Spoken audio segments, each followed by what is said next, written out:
Morning, everybody. If these slides come through, hope everyone's feeling good, not too hungover from last night.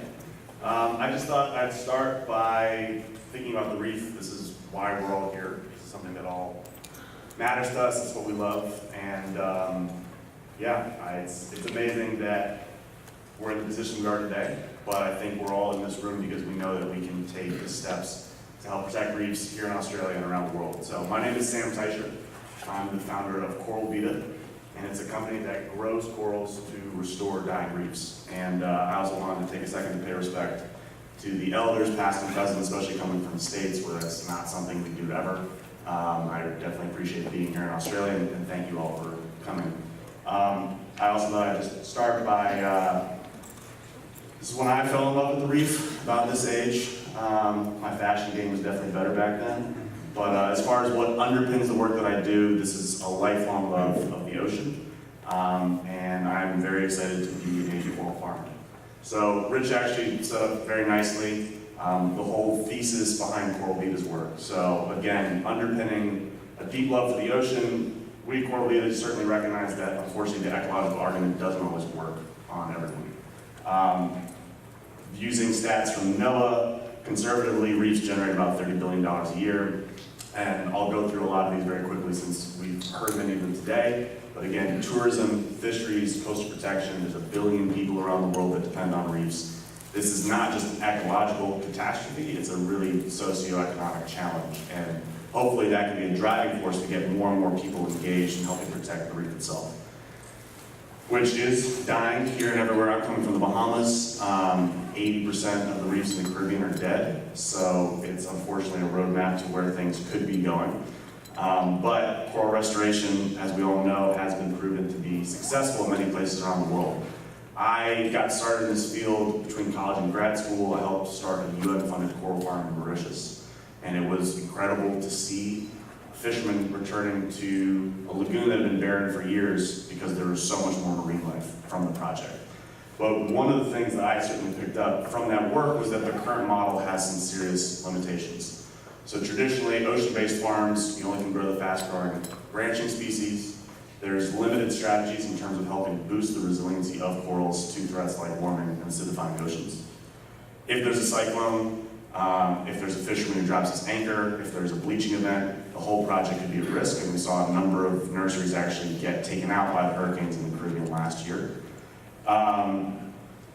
As amazing as it was to get that UN grant, $50,000 to be part of one lagoon, when we're thinking about 75% of the world's reefs dead by 2050, that funding model also isn't going to cut it. And then also thinking about setting up and maintaining an underwater farm practically at every reef you want to restore also is not a scalable and feasible solution. So thinking for a second about the Bahamas, again, reefs throughout the entire country, that would be a very difficult proposition to have coral farms all throughout the country, sending out divers, dealing with algae, worries about the storms, and all the other limitations I just talked about. So, Coral Vita's solution is integrating land-based coral farms that can be deployed at large scale, where we get people who depend on the values of reefs to pay for restoration, to unlock the sustainable financing mechanisms needed to really do large-scale restoration work. So we're really excited to work with some of the world's leading coral scientists. We're actually going to hear later today from Dr. David Vaughn from the Moat Marine Lab.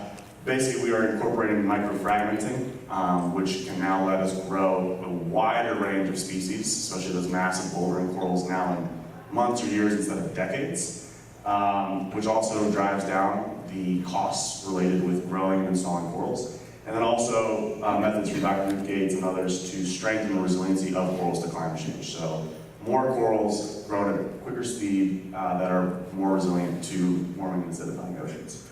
So again, thinking as the Bahamas as a case study, reefs are really valuable, especially in a country like the Bahamas where tourism and fishing are two of the main industries. If the reefs die, that's catastrophic for this country. And we're looking at that as a driving force again to help put more money into unlocking large-scale restoration. We currently are in the process of building our first coral farm in Grand Bahama. It's a fairly unusual unusual place where these developers got a 100-year Hong Kong-style lease back in the 1950s, so they're like quasi-government, quasi-real estate developers. But they have a vision for sustainable development. They recognize the value of the reefs to the local economy and its people. And so they have given us a great plot of land where we were building this farm. They see it as a way to connect with the cruise industry, ecotourism operators, everyone that's got skin in the game and the value of reefs, as well as that real estate component, helping protect the coastlines from storms. And so this is who we've partnered with on the private sector to launch this first farm, and it's a model that we think is replicable in many different situations, looking at these stakeholders that really depend on reef values. And just as an example, as one of the ways we plan on generating revenue, we're going to turn the farm, which will be growing these corals to restore reefs itself, into a tourism attraction. And if we just were charging an entrance fee to a small percentage of the cruise ship passengers alone, it's a sizable chunk of revenue which we can then reinvest into restoration. We again are taking this model that it's key to get more financing and investment into restoration. So it started out as a grad school idea, a $1,000 grant, which was just enough money for us to sleep in our car because we couldn't afford a hotel. We've now raised over $1.5 million to launch this first coral farm, and based on its success, we plan on then raising future funding rounds, which hopefully will go into the tens of millions of dollars, which could then, we think, unlock this vision for large-scale reef restoration all around the world. Just for perspective, since we are very, very far away from the Bahamas, Grand Bahama, which is the island we're on, incredibly close to Miami. If it's a very dark night, you really can almost see the glow of Florida in the distance on the west end. If you look on the top right also, there's a massive canal system that got built, which is kind of mind-blowing because it's pretty unused, but it bisects the island and it flushes with the tides. And we're located right on the canal, right by the south entrance where the reefs are. So we actually get great water quality flushing through every day, and that's where we're going to be drawing our water from. Just a quick snapshot of sort of what our farms could look like. We're definitely going to spruce it up a little bit as far as making the buildings look more tropical, but as far as the artistic renderings go, we see this being a working farm that again also is not only a tourism site, but it's also an education center for local communities. And so we've partnered with local schools, nonprofits, and see this as a way to really hopefully inspire a new generation of caretakers for the reef, because ultimately these reefs matter most for the people who are living in these countries. And we plan on actually taking that community-based model and over the long term employing local fishermen and students, and hopefully having a trained reef scientist from each country be the farm manager so that we can really build those partnerships with the local communities. So first farm right now, getting off the ground, pilot scale. Our long-term vision though is to have these large land-based coral farms. And at the scale we're envisioning, we'll be growing hopefully millions of corals a year. Based on Moat's model, they currently are growing and installing corals for about $10 a pop. Relatively speaking, a lot of existing organizations are around $50 to $70, if not $150. And I know that Moat thinks that they can get that down further, which leads us to believe that we can as well. And as far as the 50 hectares of reef, we just use 20,000 fragments per hectare as an average. So we would always adapt it to the local context. It's always local corals, but that's just as far as where those figures came from, if you're wondering. So again, up front, that might seem like a lot of money, but I think as Rich was talking about, it's not that much in the grand scheme as far as what's out there and really how valuable these reefs are to everyone and all of us. So as we turn the farms into ecotourism attractions, we're looking at who would pay for these restoration services, and we've already started forming a number of partnerships and sales pipelines with people across this entire spectrum. Everyone who's depending on those tourism and fisheries and coastal protection values of the reefs. We think that this is a really big opportunity. 5% of total reefs, we took that's the sort of the NOAA target figure for restoration. And so we were just multiplying out our price point across the amount of reef that's out there in the world. And again, the reason we are doing this as a company is because we think that having that for-profit, for-good model can really help unlock the large-scale financing needed to do this at the scale we all want. And so if that can be proved out, I think that there's going to be a lot more money, not just obviously for Coral Vita, but really for all of us, because as Rich again was talking about, people are looking for scalable, high-impact solutions, and we think that this might help build a model to do just that. So pilot scale right now, as I said, we're then looking to scale up and do a large-scale farm, whether in the Bahamas or elsewhere.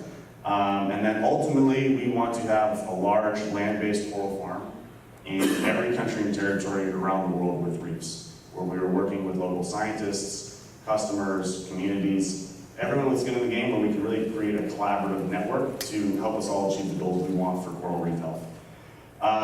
So just that's some of the places we're already looking at building farms, and again, trying to do this all around the world. And Rich really did set this up nicely. We are looking at a lot of these interesting conservation financing mechanisms that are coming online to help fund a lot of the large-scale projects we want to do. Just a bit more about us. My co-founder's name really is Gator, which is a great name for the work that we're doing. We started this while we were at the Yale School of Forestry and Environmental Studies, and our Chief Science Officer, Stephen Ranson, helped build and run the state of Hawaii's coral restoration program with Dave Bilko, actually, who we'll be hearing from later. And we've got an awesome team of scientific advisors, as well as Tom Chi, who's a co-founder of Relax, who's really got some interesting ideas as far as bringing more research and development into scaling up outplanting in a number of different projects, and some other high-level business advisors. Just want to thank a lot of people who have supported us along the way, moving forward. And just another thing that's been touched on briefly, I think with coral restoration, we also, all of us, have an amazing opportunity to use storytelling to achieve our goals. Climate change and water quality, all these really complex and important things often get lost on people. And I think when you say, here's a coral in hand, we're going to plant it, that can get the general public interested. And from there, we can start talking about, well, we need to stop killing reefs to begin with. But as a leverage point, we had a video that someone made about us, which, to be honest, was pretty low quality, but they have a platform on Facebook and ended up getting 8 million views.